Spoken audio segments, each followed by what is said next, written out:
welcome back to GTCtv, everyone. I'm Nate, and that's Richard, and we're coming to you from the Great Trail Council loading dock. And Richard, why are we here?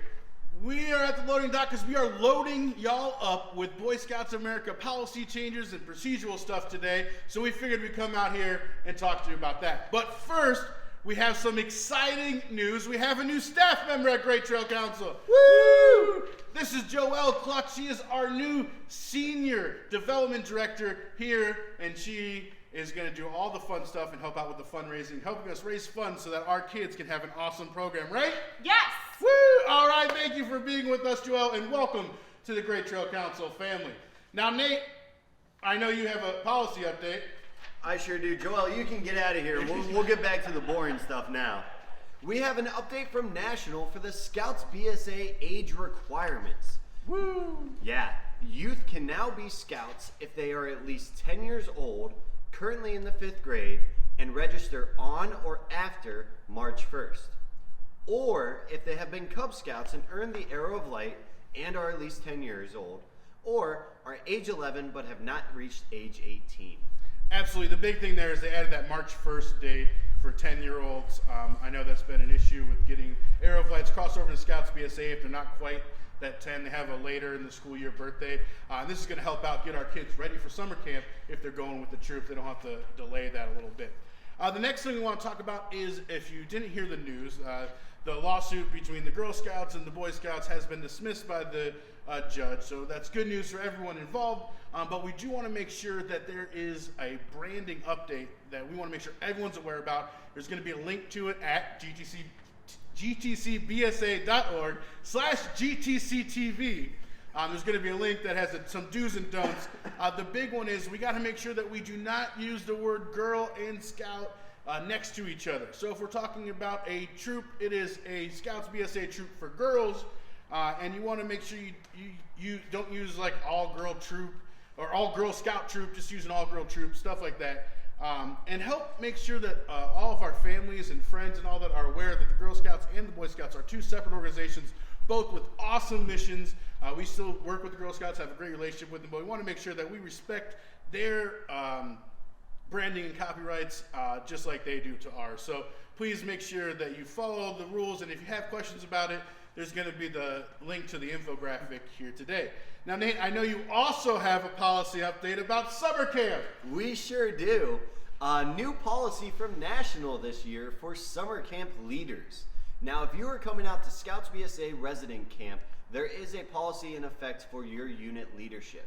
Your unit leadership that comes out to camp has to be registered with the unit that they are attending.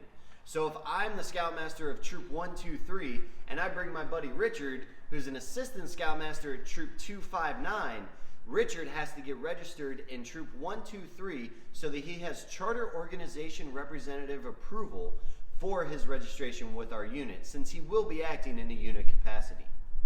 Awesome. Yeah, let's make sure we get that wrapped up.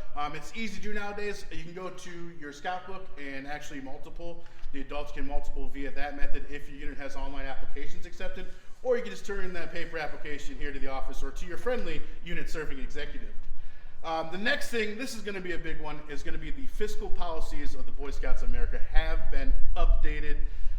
So the couple things we want to make sure that everyone is aware of. When it comes to fundraising, there is the unit money earning application that's supposed to be used for any fundraising endeavor that's taken that's not the standard council one. So you're talking popcorn, flower sales, standard council one, those ones are fine. But any other thing, if your troop does anything special or PAC does anything special, please make sure you turn in that unit money earning application to your district executive or unit serving executive so they can help make sure everything's good and they can sign off on that for you. And make sure that your unit is not soliciting gifts. The Scouts need to perform a service or sell a good for it to be legit. We want our Scouts to earn their way in our program, so make sure you hold that. Next, there's two big updates that came out with the new policy, and that's unit banking and stuff to do with PayPal. For the unit banking, if you're chartered to a traditional chartering organization, which is most of our units, you need to make sure that you ask your chartering organization for their EIN number, which is their tax number, so that you can open a checking account or whatever via your bank. We can't use the council one, you have to use your charter organization one. And the next one is with the new ability to charter units to the council, which is new this year, mainly because of the United Methodist Church thing and everything going on right now. We made that offer out. There's very few units, but we want to make sure you know that in order to have the Great Trail Council, if you're chartered to the council, all your money that you have and whatever will need to be moved to your unit account here at the Scout Shop. And if you need a check or something like that, you just have to fill out a check request form for that to work out. That's how we have to do it here because of our tax situation and everything going on. And we ask that all units that are chartered by the council do that by June 30th. So June 30th, get your funds transferred over to your unit account here at the office, and we have kind of like a custodial account type deal, and then check requests in order to get that done. And the last thing is, did you know that Scoutbook does take PayPal? I did not. So if your unit has a standard checking account and you're using Scoutbook, which all of our unit leaders should be, hopefully now we're getting there, checking out. If not, reach out to me. I'll help you get it all figured out. But there's a way to link it by PayPal.